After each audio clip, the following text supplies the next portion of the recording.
Саламатсыңдар ма балалар? Бүгін біз сіздермен бірге 8-ші сыныптың әдебиет пәні бойынша 4-ші тоқсанға арналған БЖБ тапсырмасын бірлесіп орындайтын боламыз. Менің еңбегімді бағалап, менің каналыма тіркеліп кетуді ұмытпаңыздар.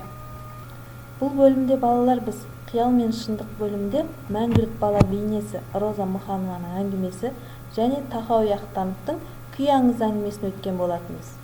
Енді осы екі әңгіме бойынша бізге мынадай тапсырма беріліп отыр екен. Шығармадағы құндылықтарды салыстыра таңдаңыз. Ал мәңгілік бала бейнесі материалдық құндылығы. Бұл жердегі материалдық құндылық деп полигонның жабылып, ауыр қасіретке нүкте қойылу деп білемін. Ал рухани құндылығы.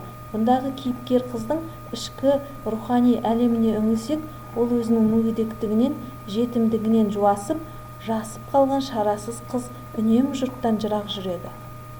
Оның ішкі зарын, мұң-наласын ай ғана құлақ асып тыңдап ұғып тұрған тәрізді көрінеді. Келесі, күй аңызы әңгімесінің материалдық құндылығы. Күйшінің ауыр қиыншылыққа толы өмірі туралы дәріптелген, оның ауыр тұрмысы, үйінің төмен жағдайы осы материалдық құндылыққа жатады. Ал келесі рухани құндылығы.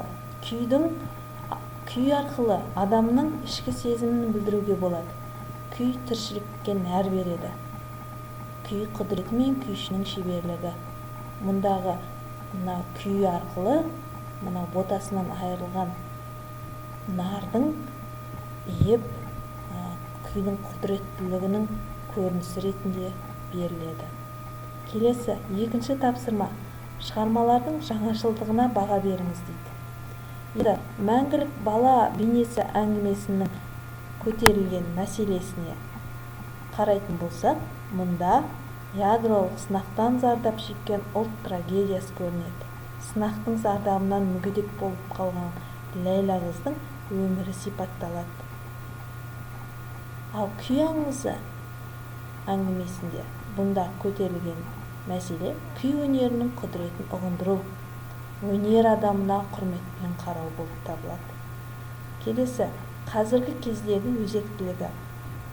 Мынау мәңгілік бала бейнесі әңгімесінің қазіргі кездегі өзектілігі Семей полигонының елге тигізген зардабын, өмір қиындықтарын барға қанағат ету керектігін көрсетеді.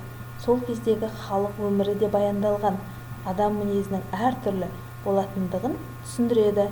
Өзгенің өміріне күле қарамай, түсінік танытуға шақыратын шығарма болып табылады.